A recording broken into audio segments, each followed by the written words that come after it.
जब 8 साल की थी तब मुँह बोले भाई की वो गंदी हरकतें आज भी मुझे डराती है। उस वक्त बहुत छोटी थी, उम्र वही कोई 7-8 साल रही होगी। मुझे याद है कि मेरे दादाजी उन्हीं दिनों डेथ हो गई थी, लिहाजा घर में बहुत लोग आए थे मेरे दादाजी की आखिरी विदाई देने। दूर से रिश्तेदार भी आए। अब वो 13वीं तक रुकने वाले थे। उन रिश्तेदारों में कई जाने पहचाने तो कई अजनबी भी थे, पर क्या अजनबी क्या पहचान वाले, इन सब बातों से मैं पूरी तरह थी अनजान। घर में सबसे छोटी और चुलबुली मैं ही थी, सबकी चहेती और लाडली भी। मेरे घर में क्या हो रहा है ये समझने के लिए मेरे उम्र बहुत कच्ची थी, लेकिन उस कच्ची उम्र में मेरे साथ जो हुआ उसकी याद आज भी वैसी ही है, बिल्कुल तरोताज़ा, जिसे सोचकर आज भी मैं कई बार सहम जाती हूँ तो कई बार खुद से घिन भी आ जाती है। याद है वो दिन, मौसम काफ़ी ठंड था, सारे लोग दादाजी के क्रियाक्रम में व्यस्त थे। मैं बाकी बच्चों के साथ घर में छुपन छुपाई खेल रही थी। हम बच्चों में एक बड़ा बच्चा भी था जो हमारे साथ खेल रहा था। वो भी हम छोटे बच्चों की तरह ही रिश्तेदार में जो वो भी मेरा भाई ही था, दूर का रिश्तेदार, दादाजी की बहन का पोता। हम सारे लोग उससे काफ़ी घुल मिल गए थे। मेरी भी उससे काफ़ी दोस्ती हो गई। उसे भी मेरी तरह कार्टून नहीं बल्कि न्यूज़ देखना पसंद था।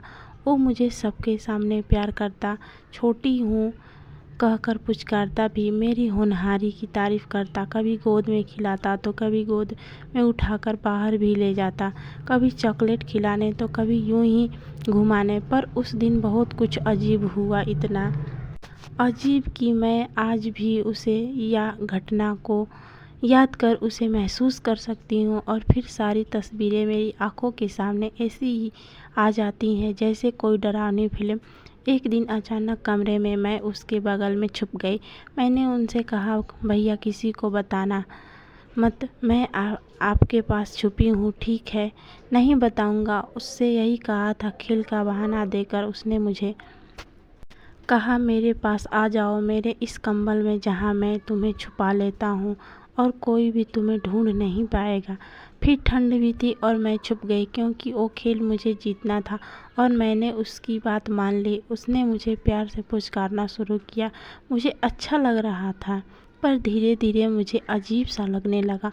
वो प्यार से पुचकारना अब अच्छा नहीं लग रहा था। वो मेरे सीने को छू रहा था। उस वक्त तो मेरे सीने पर कुछ था भी नहीं, बिल्कुल मैं आम बच्चों की तरह थी। उसने मेरे निप्पल पर जोर से चूटी काटी। मैं चीख उठी, चिल्लाई, पर शोर ज़्यादा दूर नहीं जा सकी क्योंकि उसने पहले ही उससे मेरा मुंह बंद कर दिया था। जब उससे मेरे सीने पर कुछ नहीं मिला तो उसने कुछ और तलाशना शुरू किया। वो मेरे प्राइवेट पार्ट को छू रहा था। उस समय तो नहीं समझ पाई आखिर वो क्या चाहता था, लेकिन बचपन की उसकी तलाश को अब मैं समझ पाई और अब मैं उसकी तलाश को भली भांति समझती भी हूँ। वो अपना हाथ मेरे पैंट के अंदर की तरफ बढ़ाने लगा और धीरे धीरे उसने मेरे प्राइवेट पार्ट को छूना शुरू किया।